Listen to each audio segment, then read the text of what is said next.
Hi guys, welcome to another episode of Barcology. We have an amazing guest on our show today, and we're really excited to speak to her. So we've got Dr. Melanie Uhde. She's a dog trainer and educator. She specializes in neuroscience. So it's probably going to be a bit of a geeky conversation. So those of you that are into dog behavior, we've got loads of dog behavior questions for you. So thank you so much for coming on to our show. Yes, thank you for having me. I'm super excited Yeah. to speak to people all across the world. So that's exciting to me too. Yeah, definitely. Oh, Definitely. Yeah. Okay, so do you want to tell us a little bit about your journey into dogs and how you got started and how you got doing what you're doing now?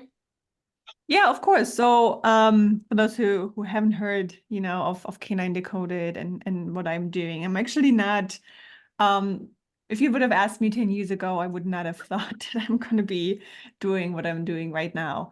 When I started my journey that kind of led me into canine education, the new science of behavior, it really came together over the last 10 years as I was doing research mostly. So my background is in biology and natural sciences. In Germany, I got my PhD in natural sciences and was all about research in animals and diseases actually at the beginning, so immunology. And then I moved to New York City and was doing more and more research, and I kind of moved more into the neuroscience, how the brain works, not just in animals, but also humans, how it's connected to the gut. So the gut-brain axis was a big topic of my research, how it affects mental disorders in humans, anxiety, depression, these things. And that's how I more and more got into the fascinating and very, very complicated world of the brain and neuroscience. And then eventually I was doing some kind of volunteer work in Thailand and realized there that, oftentimes what happens in terms of research behind the walls either never reaches the people who might need it the most, or even if they do, they don't really know how to apply it or what does this all mean, like all this very specific, sometimes complicated, super nerdy scientific language that you see in research papers. So it's really hard sometimes to translate this into hands-on practical advice. And I learned that more or less the hard way because when I went to Thailand, the people that I was helping, it was a tuberculosis lab, so I hadn't anything to do with dogs quite yet. Um, so I was literally just cleaning up data at the end of the day, because that's what they needed the most. But there were also a lot of village dogs hanging out there. So on my way from my little cabin where I was staying to the research lab, I had to go on my little bicycle and go through this village. It was really beautiful. But there were a bunch of village or street dogs. And every time I was driving by or rolling by with my bike, they would not just bark at me, they would actually follow me. And that was at the beginning a little bit of a scary moment because I didn't know what they're gonna do, right? Mm. And it was also kind of like an eye-opening moment for me. It was like, this is so weird. Like I should know. I should know what to, or at mm, least how to see or analyze the situation. I've been studying animals for so long, right? And I could probably tell you exactly what kind of muscle they were using as they were sprinting after me, but I couldn't really tell you like what to do with this and how to communicate if I had to communicate. So I was just like getting out of there as fast as possible. And coming back then to the US, I fell into this deep thought of what am I doing here? This is not what I had really envisioned, and there's this huge gap. And ultimately, after being 12 years in academia and research, I decided to quit that part. And I'm going to fast forward a little. Quit that part and dip into corporate world just a tiny little bit to finance more or less my new journey, which mhm. ended up being um, not just dog training, but the education and really mixing what do we know in terms of the neuroscience of behavior and how can we translate it into hands-on practical advice to make just life with dogs easier, even more fascinating, and especially for rehabbing behaviors a little more efficient. Yeah, definitely. And I love your reels on Instagram because I think it makes it, Yeah, the best. yeah, it makes it really almost like common sense for like the layman's person, and even for like us that have studied behavior and so on, it's, the neuroscience is a massive kind of topic. They focus so much on the dog's behavior. But yeah, the neuro stuff is kind of missed, or you've got to be a much more, trait stuff, Yeah. much more advanced level to kind of get to that. So, um, Yeah. So yeah, no, definitely. So would you kind of say the dog's emotional brain is kind of quite similar to like the human brain in terms of like what goes on? Well, yeah, it depends. Obviously, the biggest difference is the size, right? And the size matters in that part of the brain that makes us so complex and so sophisticated. Is the cortex, the prefrontal cortex has so many folds and so many layers to it that dogs don't have. So, or other animals, really. And that part is much smaller. So they're not as intelligent as we are. But then there are other parts that might not be one-on-one the same, but have a lot of preserved functions. The fight or flight, behavior, fear is very preserved.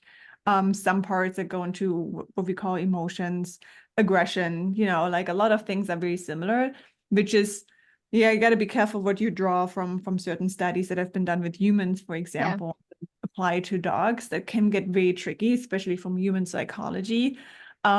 But certain things that are really preserved, especially when it comes to the neurochemistry of behavior, so dopamine, right, adrenaline, all these things still have very similar functions. And putting this like two puzzle pieces together, what you observe, like actual behaviorism or ethology, and what we know has been preserved across species over the years of evolution, that we can put together and say, okay, yeah, that's likely to be very similar here.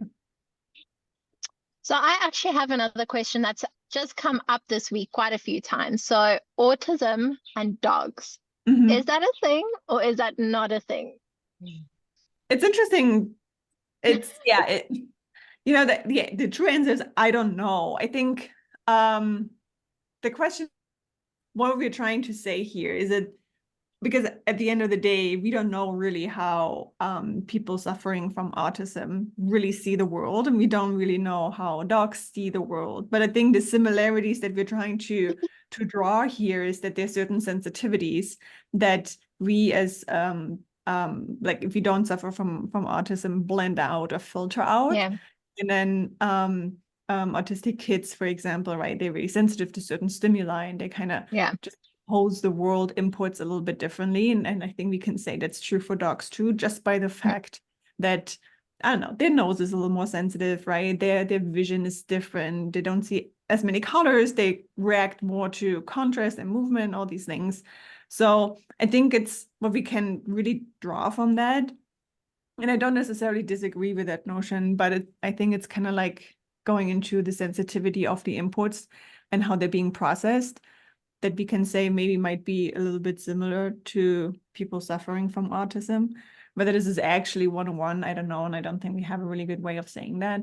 But I think behavior as an output to like something that is just not the norm as we see it. Yeah, there's definitely a difference between autism and non-autism, and maybe a similarity between autism and dogs. Okay. That's a good question. Yeah, because you hear it a lot. People, Like I hear Yeah. it all the time. Uh-huh. Like one of them kind We of do. myths, if you like, isn't it, of I dogs. think a lot of these things, and this is what I mean also coming from human psychology, is we have experience, a lot of us have experienced maybe or have encountered people suffering from autism. And it's Yeah. probably more pronounced with children than with adults who learn to cope a little bit better. But that's kind of like the conclusion on the similarities we can draw, right? We have a very hard time abstract thinking in terms of how might a dog see the world, but we can Yeah. compare someone who sees the world differently. And we as humans then take the next step and say, well, that might be then also what's happening in the brain, very similar. And that's that part I don't know. It's possible, I just don't know. But it comes up because this is the closest we can find that we can understand in terms of autism, right? There's been so much research, the closest we can find to make a comparison to allow us to kind of understand maybe dogs Yes. a little. Yeah, yeah. Okay, cool. And Yeah. in terms of like, so obviously we see a huge chunk of reactive dogs in our Yeah. teaching. So by react, like Loads. I know it's a label, but it's so what can you kind of explain what kind of happens when a dog sees a trigger that perhaps like they're anxious of or fearful of, or Yeah. So like I have two very sensitive border collies, for example, and the other day Mhm. my landlord put his boat in my front garden, and he just asked if he could put it there, and I was like, yeah, that's fine. And my young female border collie went straight out into the garden, kind of looked at it from a distance and kind of completely ignored it. Then she finished weeing, and then she was like, oh my God, what the hell is that? And she was like, oh my word, like she was so freaked out.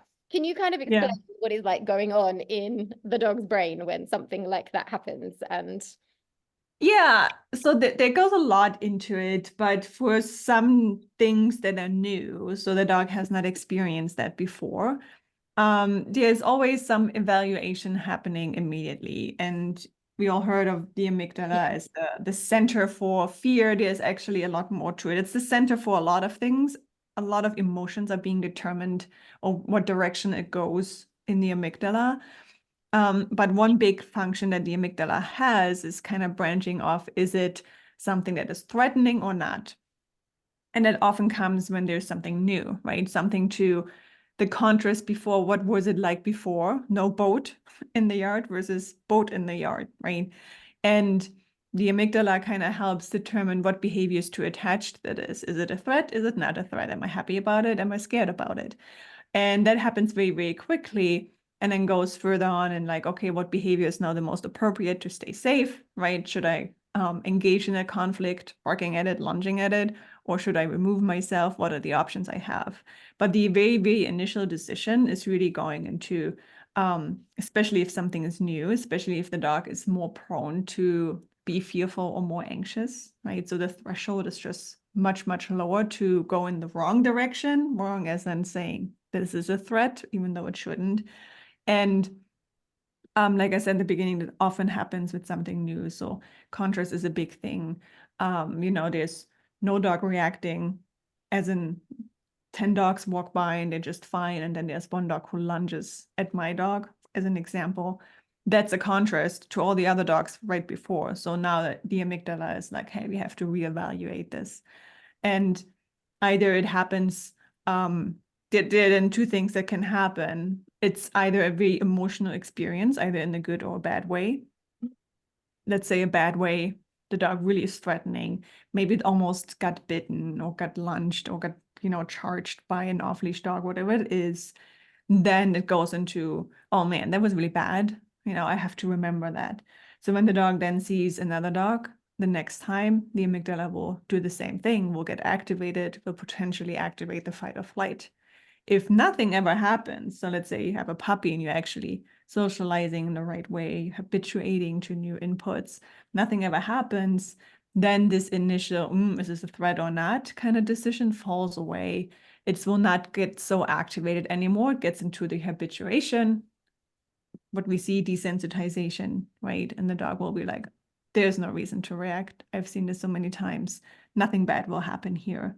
So that's ideal, right? That's what we want for our dogs for a lot of things. mm, Whenever there is a new input, something the dog has never seen before, you can really see differences in personalities here. So mhm, some dogs, Mm. again, don't care at all, even if it's new, right? They just have generalized it, and their threshold is very low.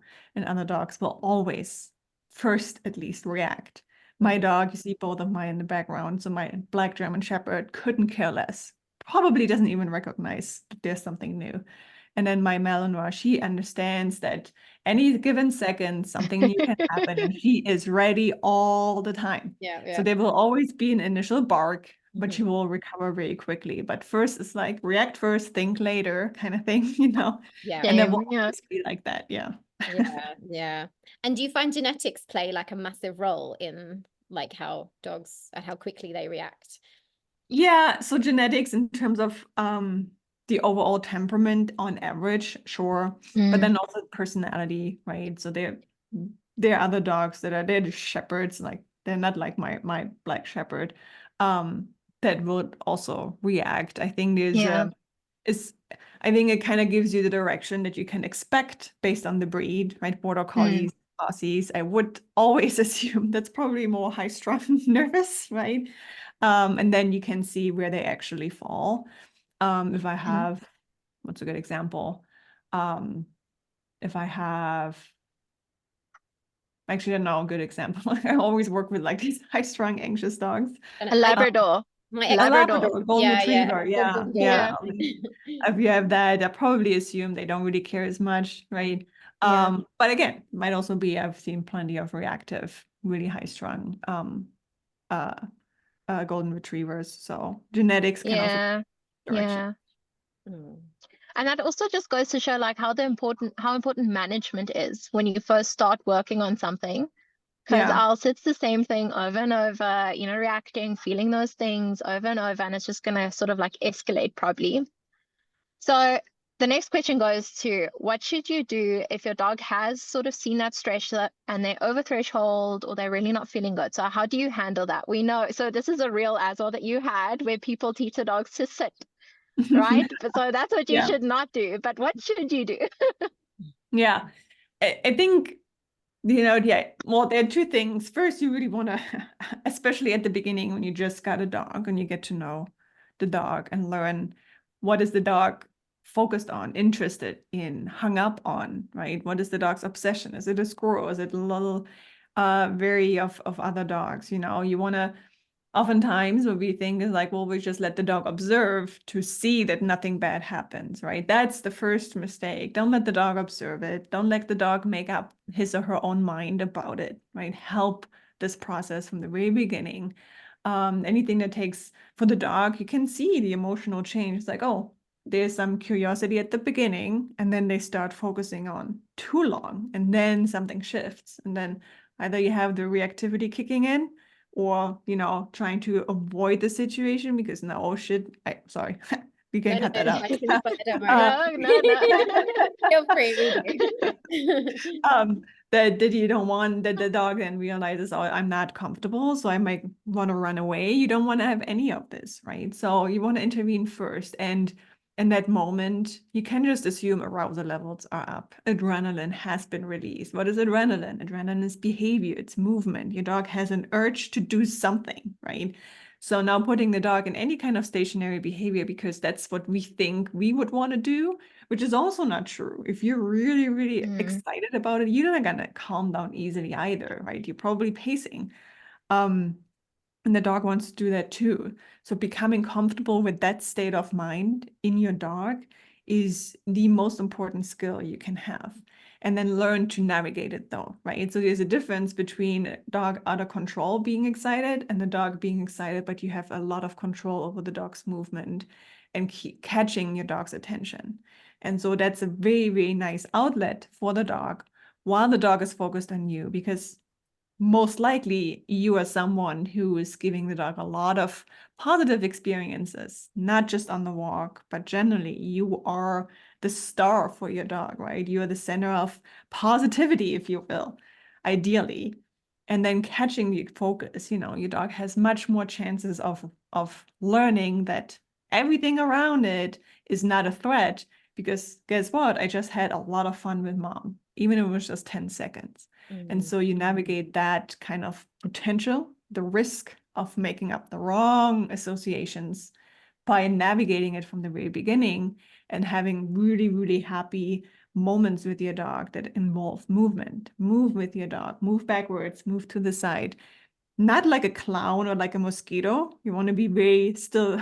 It's a skill you need to learn because you also have to hold the leash at the same time. Yeah, But moving in the way that your dog can move with you, understand it, and that way capture your dog's attention. Your dog still knows there's a trigger around. Your dog still understands there's a dog across the street.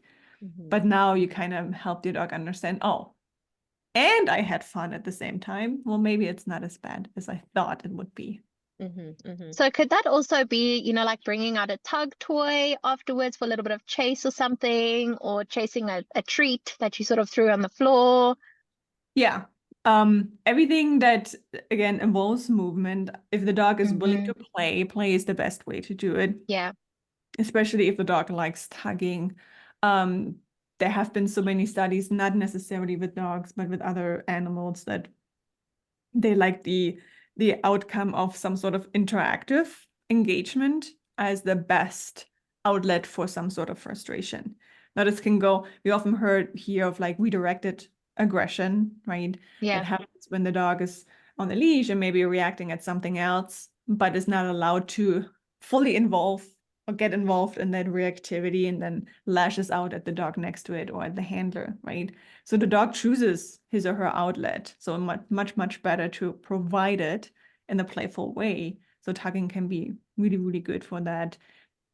A lot of dogs don't necessarily like to play outside. They don't feel as comfortable. They're not used to it. You can teach it to a certain extent, but it's not always going to happen that way. So you can use food chase as well. You can let the dog chase the food. I'm not a big fan of doing sniffing, searching kind of moments in these kind of situations, just because you have very little control over when the dog is going to find the treat. When is the dog looking up again? It's more like a chase. If the treat is big enough and the surface is clean enough, you can chase food. I do this all the time.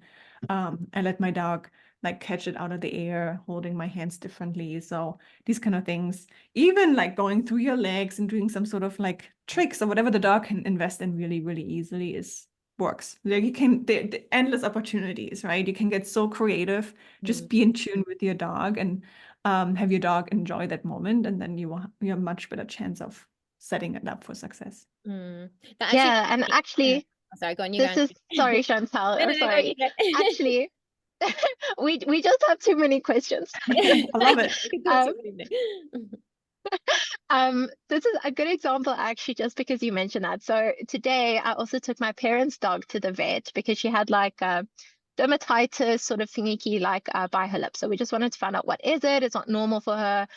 And what really helped her was doing all the chasing, all the tricks, all the things like that in the vet's office, which I think is also different to a lot of how people do cooperative care always.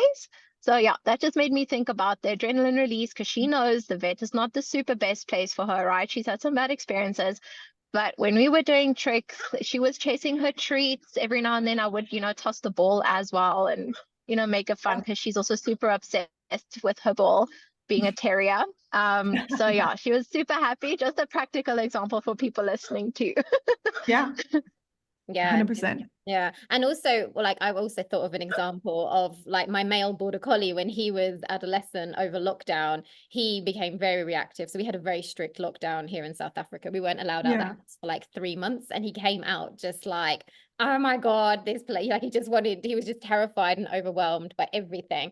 And one of the things I used to do, because he's not massively into food, like tug for him is way more important for him, especially when outside. And I would get him, to look at a trigger at a distance, and then I'd ask him for a spin or like something that he really loved to do, and then he'd have a good tug game.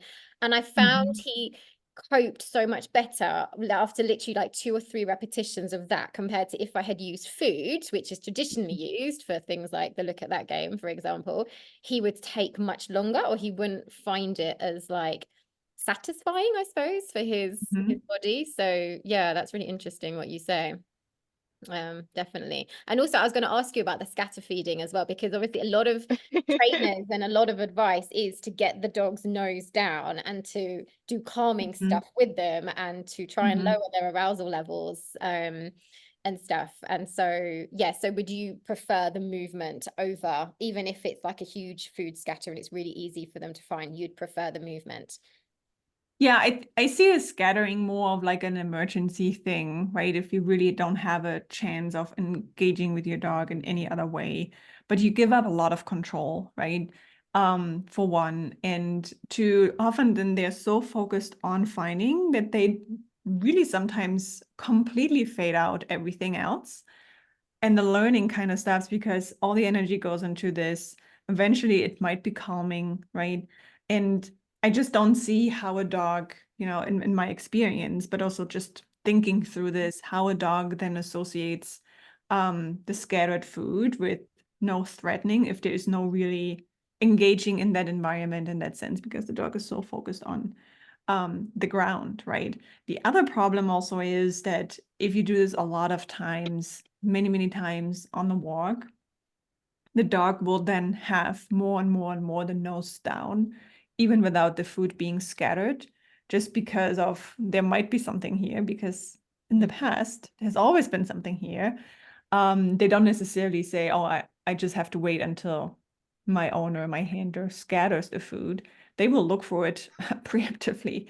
And then you have, again, no control. And a dog that is constantly with the nose on the ground is not a fun dog to walk in the first place. And for other dogs that also become a little bit skeptical or a little insecure around food, that are really, really food motivated, then you also risk that the dog is actually becoming more vigilant, because now the dog is not just only reactive to other dogs. Now the dog also is like, I cannot have any dog nearby because this is my ground where I find my food. Now the dog is even more reacting if there is another dog, right? So there are a lot of things that go into it. And again, I think the best thing you always can do is have your dog being controlled under your engagement, and the dog is on you, because if you have your dog's focus, you have so much more. You can move across the street, you can move into a sidewalk, you can stay where you are, you can move right rather than actually giving that up. Obviously, nose work, detection, all these things are fantastic exercises, and they have their place in training, in enrichment, right? Yeah. It's just in that particular incidence, I wouldn't use it. Okay, that's really interesting. And in terms of like trigger stacking, so I've always been taught when I did my behavior course many, many years ago, I was taught that when a dog sees a trigger and they react, it kind of stays in their body for like 72 hours. And so what do you think about that? And does it depend obviously on what you do with the dog afterwards as to how long it does stay in the dog's body? And yeah, that's a good question. And the trigger stacking is a very interesting one for me. So let's just say the first incident was out of fear. Like actually the dog was really scared, right?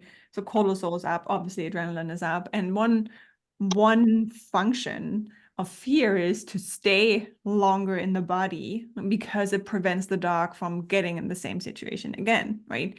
So if you had a really traumatic experience, you probably don't sleep well the next nights, right? And you kind of go back mentally to that situation and replay. And the reason for that is, again, to not go there and just put yourself in the threatening situation again. Now the dogs, I don't know what they dream about, but the dogs don't necessarily replay that situation, but their body response is still kind of active, right? And I don't know about 72 hours, it could be 48, it could be weeks. Some dogs are still hyper vigilant even a week or 2 weeks after they had been attacked by another dog, for example. It's definitely happening. And what that really means, it makes the dog a little bit more irritable to new triggers, because now the dog is like, I gotta react faster, right? Because I'm still somehow in that situation. And if it's involving aggression in one way or another, whether it was driven by fear or it's proactive aggression and was a really intense experience, you also know that the neurons, the areas in the brain that ultimately trigger aggressive behavior, so the actual behavior you see, lunging, barking, biting, if it happens, these neurons, they can stay active even though the trigger is not there anymore. Now, this is not going to be weeks, but maybe on the same walk. So that's the immediate trigger stacking that you see. yeah, So the dog has been in, maybe it was even out of excitement, but has been had some conflict with another dog on the leash. They almost got in the fight. And then the dog leaves, go around the corner. The dog might seem okay, be back to normal. But what happened, the aggression brain area, still firing, it's still active. And as soon as another dog is in sight, the dog will become potentially reactive again. And then the owner is like, I don't understand. Normally he would never reacted to this kind of dog that far away. Yeah. But it's really, the activation was still ongoing, and it made the dog a little bit more reactive or lowered the threshold. Cool. And then would you say, like, in terms of, say, like, if the dog has had a walk where they have reacted towards other dogs, for example, and it has got worse over the course of the day, what can owners do, like, when they get home is there anything that you would recommend to kind of help the dog recover quicker? Yeah, there's no secret to it. Just take it easy, just lower your expectations on everything, right? and don't put the dog into a situation where the dog might fail again, because then you add the emotional load of, oh, I did something wrong to it too, right? So I would say rest, not a long walk, not even training. When my dog and I, we had a be whatever emotion, exciting or negative experience, we don't really do anything for the rest of the day other than just goofing around and couch time maybe. So I would just lower the expectations. Often what we humans do is we say, okay, this went wrong, I gotta go back to it and work on it. Yes, yes. Especially sometimes trainers in particular, because we're very eager to solve the problem. Yeah. Because if we continue to think about it's like, what went wrong? Let me try this, right? Or out of fear from like the handlers, like, I can't believe this happened. I have to test it again and see if it's still that bad, right? Absolutely no go. Let's not do this at all, because obviously for the dog, it's just setting the dog up for failure. It's just not how recovery works, right? So we have to let go and literally mentally let go too, as the handler too. Yeah, I find, because I'm originally from the UK, and there's a big thick culture of like, you must walk your dog, and even if your dog is really scared, you must take them out for a walk and stuff. And so when I actually say to clients, if they are over threshold, and I just say, just leave them be for a couple of days, just don't walk them, they're like, oh my God, really? Am I allowed to do that? And they think it's really like a bad thing. And and it's always amazing the results afterwards. They notice their dog is so much calmer. But I think there's a massive culture like in England, because obviously our houses are a lot smaller, there's a lot less space than here in South Africa. And so yeah, there's like real guilt, I think, as well, with people, that if they don't walk their dogs, then they're being a bad dog owner. And right. True. Yes. That happens here too. Here in Atlanta, it's like in the city, right? They often, you don't have a choice. You have to walk your dog to get, this is the only time the dog gets exercises in. But it's not just the walk, it's like how the walk goes, the quality of the walk. That makes a big difference. But then in the more suburban areas, the dogs are really just having their yards and they never get to walk. And then if they ever have to walk, they crumble like a cookie, even though it might be a super big, seemingly confident dog, because they're just not used to it. So like with everything else, finding the balance is important, and knowing what you do and how you can sweeten the deal, even if it's a scary walk. Yeah, absolutely. Yeah. So my next question, a little bit off topic to walks now, but we always ask about adolescence, because I had a very challenging experience with my adolescent border collie, and he's just turned 3 actually. So we have found each other very nicely now. But before that, it was very challenging, and I used to actually go to classes with Chantal as well. And yeah, you can ask her. So it's night and day, Chantal. I promise you're doing much better. Oh, I know, I believe you. My boy also went through that phase, don't worry. But basically, what is going on with the dog when they hit adolescence? Oh, you're really good questions. A lot, everything, really. Everything's gone on. It's kind of like when the dog, for one, goes through a lot of hormonal challenges, right? So like finding who the dog is, and I wouldn't say consciousness, because we don't know whether dogs are really conscious of themselves. But they're social animals, and they're driven by understanding what are the dynamics within the pack, the family that they live in, right? It's not the classic alpha, beta, gamma, whatever, we believed for so long it to be. And even within wolves, it might actually be much more fluid. But the dog has a desire to understand what's going on at any given situation. And that usually happens during adolescence, because, just by default, that's when the dog qualifies to take on certain roles that a puppy wouldn't. And here, this is just classic behaviorism, right? Testing what are my limits is just probably so universal in any way. And it's very important for the dog to understand what the limits are, right? But you don't understand your limits unless you test them in a way, because we can't otherwise just here's the book of my household and you have to obey by these rules, right? The dog is learning it. And at the same time, it's not just the behavior limits, but also physically, right? The dog is maturing to the point is like, now I have all these muscles. And you see this all the time. Out of the sudden, the dogs realize, oh, I can actually really run fast, and then they dart out of the door and it's like, oh, this is so much fun. Or I actually can almost catch the squirrel. And that's just coming with the awareness of environment becoming more important than the immediate input and the help of the owner, because puppies obviously are super helpless, right? They need constant input, and it's like they just follow you. Now I have a lot of owners like, I don't need to work on the recall. My dog comes, my puppy comes as soon as I just finish saying the name, right? It's like, yes, wait until this, Right, famous wait last until words. wait until adolescence kicks in, because Yeah, then you are not as important anymore. It's just normal yeah. Mother Nature kind of saying you gotta Yeah. explore your environment too. And everything comes in, right? And I would have to say it also becomes challenging because we don't prepare for these situations. We just go with the flow and don't put in certain rules and don't put in certain communications when the dog is still a puppy, because if you have a puppy that is enjoyable, my puppy was not enjoyable from the very beginning. It's like a terrorist. But then out of the sudden, new rules have to kick in, right? So you struggle now communicating this. The dog is like, wait a second, we've never talked about this before. Why would I have to wait now at the door now that I'm 80 pounds, right? All these things come together. So there's a lot of miscommunication, conflict, exploration, testing limits, that all fall in this time. And you either come out better as a team or you're going to struggle for a little bit longer because you don't get a hang of it. But that's ultimately the role for, or the goal for the dog, is understanding what's my life look like, putting everything in context, every kind of engagement, every kind of interaction with you, with family, with friends, with strangers, with other dogs, with the environment. Everything is now being shaped and put into context.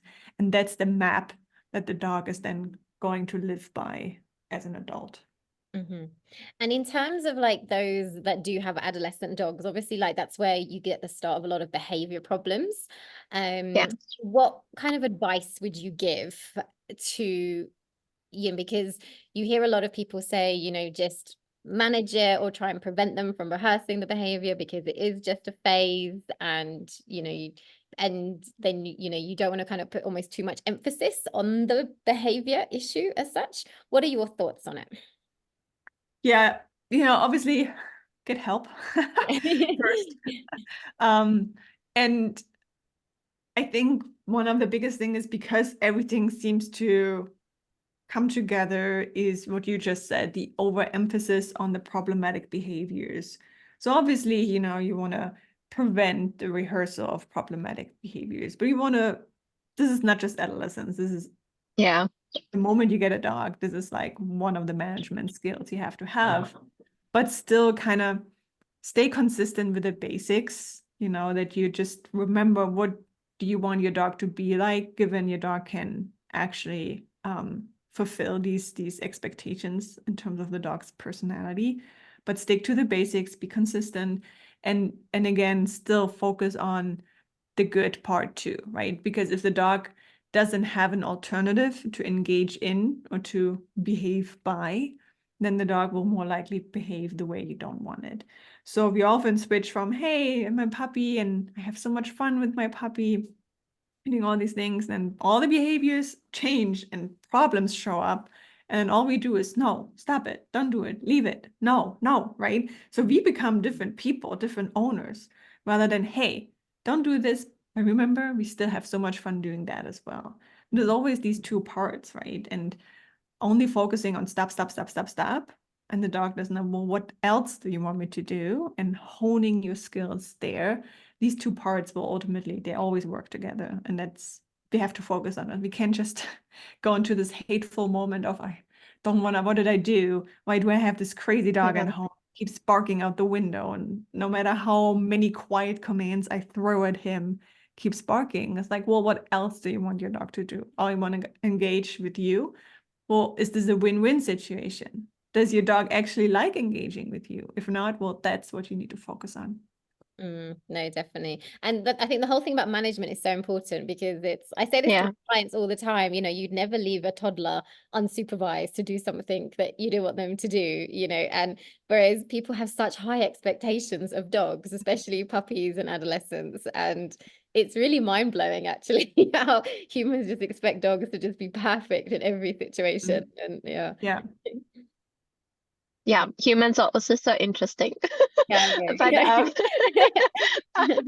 um, but okay, so my next question, it was on social media actually, I think last week or the week before, time goes so quickly, but there was something about relaxation protocol and it being good for dogs, being bad for dogs. So how do you teach a high energy dog to relax?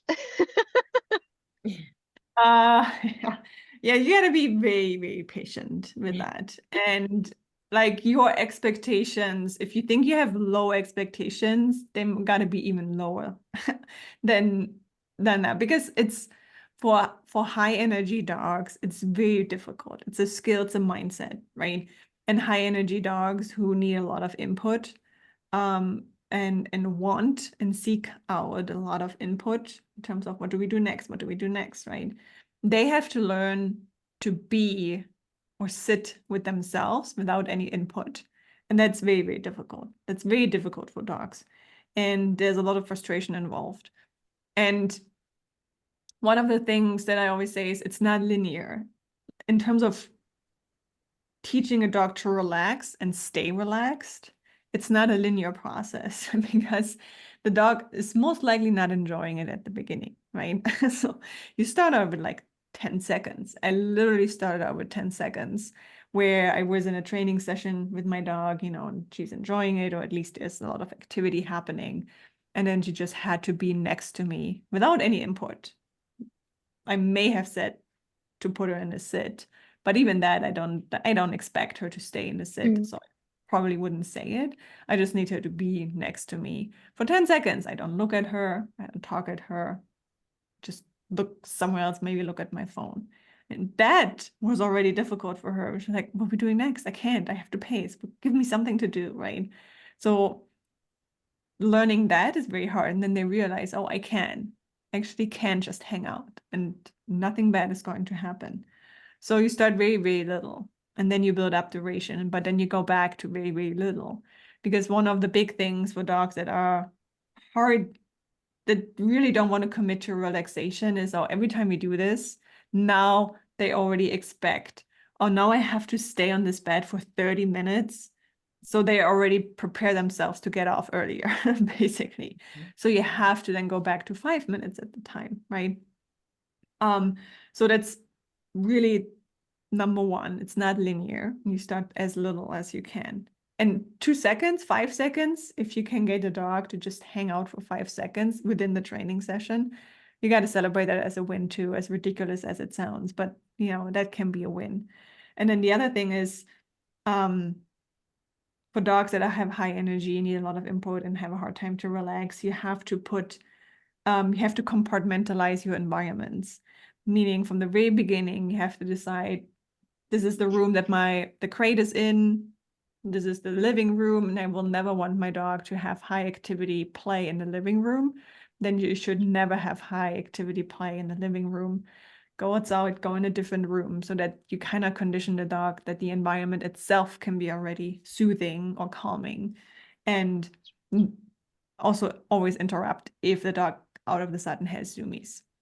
It sounds really hard, and it is hard, and there will be ups and downs where it's just, you can't help it. It's the same with my dogs. The first thing in the morning, she will just have her zoomies no matter where she is, and I will never be able to really prevent it.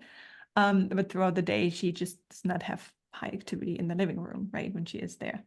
So compartmentalizing the environments and understanding it's not a linear process.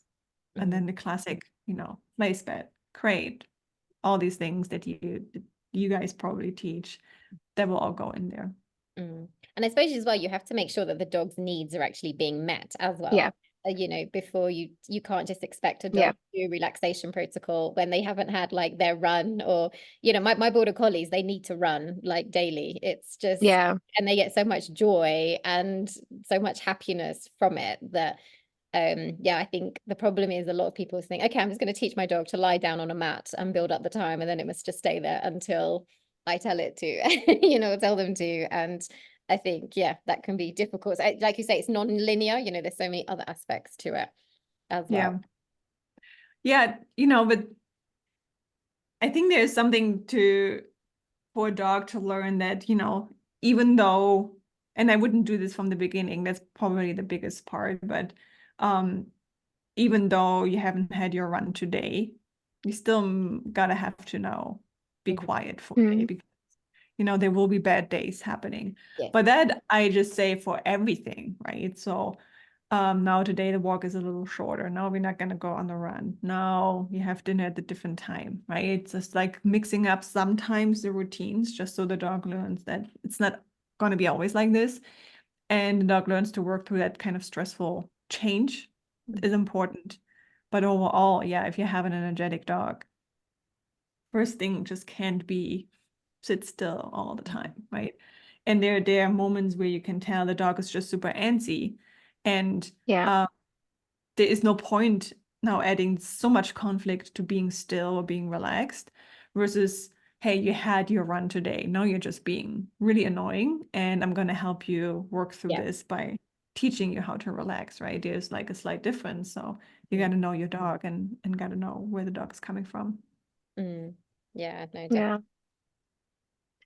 Okay, so my next question, since you mentioned that you did a lot, it's the gut-brain link. Can you just summarize it very briefly? But just because that's also Yeah. a hot topic right now. Mhm. Yeah, it's very interesting, and I think there's more and more now in dogs happening too in terms of research. So some people say the gut is the first brain, you know, and usually not necessarily nutritionists, but people who do research, immunology and nutrition and this kind of stuff. They say the gut is the first brain. Obviously, neuroscientists say no. So we settle on the gut-brain axis. In so many ways, they are being connected. Nerve cells, right? Neurons, peripheral nervous system is very much connected to the gut. And a lot of information comes from the gut to the brain and vice versa. And this is super, super important for keeping really, really important functions alive. And one of the what I found very, very interesting is, and this applies to all, to dogs and as well as animals, is you don't need to eat the food in order to taste it, because the gut itself can taste whether food is salty or sweet. It doesn't have to go through the mouth. And how they tested it is they injected the food right into the gut. And that's just so that because it's so important that the gut is able to communicate to the brain, hey, we're eating something really tasty, we need more of it. So the brain can send the signals to say, eat more of it, or we're eating something potentially toxic. And we can't just rely on tasting it in our mouth, right? So and on top of this, for mental disorders, right? Certain foods, and we know that there has been even research on aggression and what kind of food, you know, too much protein and all that. It's very, very, very, very difficult to conduct a good research study on actual nutritions and actual food intakes.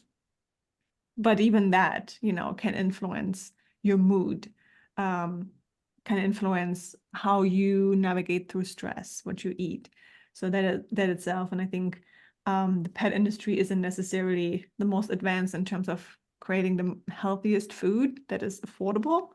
But I think there's more and more research done that will support potentially, you know, anxiety. I mean, yeah, too much sugar makes us anxious, of course. Yeah. Too much carbs and bad food makes dogs anxious too.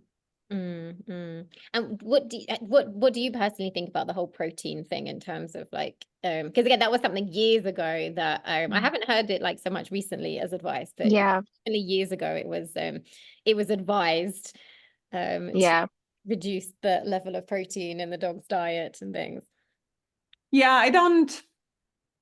For me, it's, I take it in as an information. I don't really, for one, I don't think there's actually so much that owners can do. So if you have enough, if your finances, if you can put into your budget to feed certain raw food, which is then usually said it's too much protein, right? I think there are too many benefits that outweigh the potential risk that hasn't really been proven in any way, shape, or form.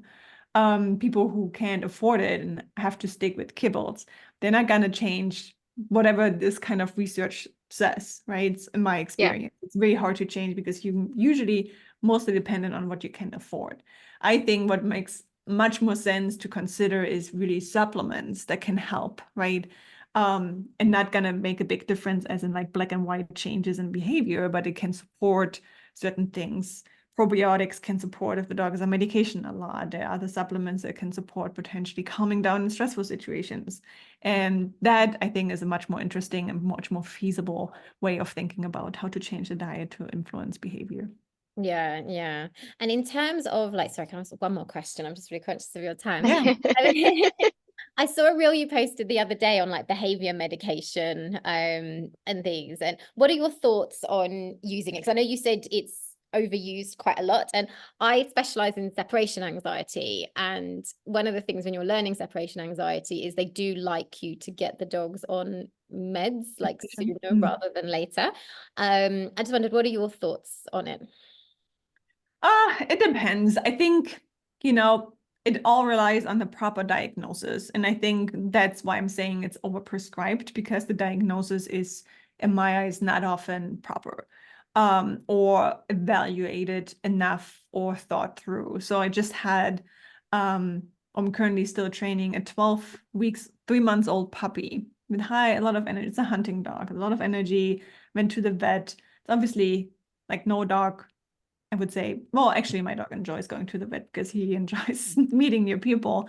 But generally, the vet is almost always a stressful experience, and it's a puppy, right? And it's a happy-go-lucky puppy. So it was really hyper, and the vet really said you should talk to a behaviorist for medication. It's a 3 months old puppy. Oh, really? That's crazy. Yeah. It's crazy. And the evaluation for generalized anxiety, not necessarily separation anxiety, but generalized anxiety is very thorough. There's so many requirements that go into it, but no one really does that because you go to a vet behaviorist to get some solution there, and you paid a lot of money for one consultation. You're probably not going out or going home with like a 3 months behavior plan, right? Yeah. And we have to consider, I'm not saying all vet behaviorists are bad in that sense, but their power is to give immediate relief potentially. Now, the second problem is you might see relief because you just lower the arousal level of a dog, but you kind of create an imbalance because now the dog is not struggling anymore with being overreactive or over aroused, but it doesn't mean that the dog isn't necessarily feeling something towards the trigger. Now you're creating a different imbalance of being under aroused that might not be appropriate for the dog's personality, right? And I don't know what the dog feels, but I cannot imagine that this is a good homeostatic feeling for the dog either. We just don't see the arousal anymore. And then the parents are, oh, it's working, right? And we forget about having to put in the time and the effort for training to potentially fade out the medication. If that all was a little differently set up, I would say, if this helps you to get over the hump to start your rehab, we know that's okay. A lot of these medications are more or less safe. And short term probably don't do much to long-term effects health-wise, but just that's not the case. I see dogs that are on years forever on medication, and I'm pretty sure that has an impact on health too. Yeah, definitely. I think people are always looking for that elusive quick fix, magic wand. We just want to take a pill for everything and everything will be resolved. And it's the same with our dog, unfortunately. No. Okay, last question to me, let's end on a good note, is what are 3 things that you could do that's going to make your dog happy? That, like the brain, what's going to make them happy? Good question. Okay, so I would say play is number one.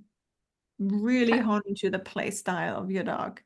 that has so many benefits that we can't even imagine how many benefits that have. We know that because lack of play makes the dog more anxious, more overreactive, right? But it has to be the right play, meaning not the play that we hope the dog is going to play, because a lot of dogs don't like to fetch. So don't play fetch. Keep trying different things, keep trying different toys, but really hone into the play style of your dog. That's number one. It's probably the most important one. The second one is create social exclusion. Even if you have a social dog that you can bring anywhere, it's not healthy. The dog has to be alone at times. And if the dog doesn't like to be alone, even more important that the dog learns to be alone at times. From you, exclude from others. Short term, could be a couple hours a day, because that will make the dog be even happier for the interaction with you, for the play with you, for the adventures you do with your dog, right? So that's the second. And the third one, I think what will make the dog happy indirectly is if you, as the handler, the owner, enjoy the journey of training and don't see training as a start and short-term kind of thing. I trained to sit, I trained to down, I trained to stay, and now I don't need to interact in the mental exercises, obedience, all these things for me fall into mental exercises. Don't need to do this with a dog anymore who knows all the commands. I think enjoying seeing that as like the dog always wants to learn something new, and finding new ways to do that will ultimately really fulfill all the needs, not just obviously the physical needs. But you can get a lot of physical needs done with play. Could be very, if you include fetch, right? Target. But seeing that as like, it will keep the brain healthy, because the brain will continue to learn and will continue to enjoy this, and together will ultimately help to age healthier. Yeah, that's Okay, awesome. Yeah. Oh, no, that's been great. Thank you so much. We've loved having you on. I've still got like loads more questions, so we're just gonna have to get you on again at some Yeah. point. That's okay. Yeah, I no, think so. Yeah. Okay, Yeah, cool. Sorry, go on. I was going to say an hour always flies by so I quickly. know, it goes so Yeah. quickly, absolutely. Yeah. Okay, so if people want to find out more about you, where can they find you? Obviously Instagram. I'm mostly active on Instagram, so Canine Decoded there, but also caninedecoded.com, because a lot of things, more like updates in terms of what I do, is happening there.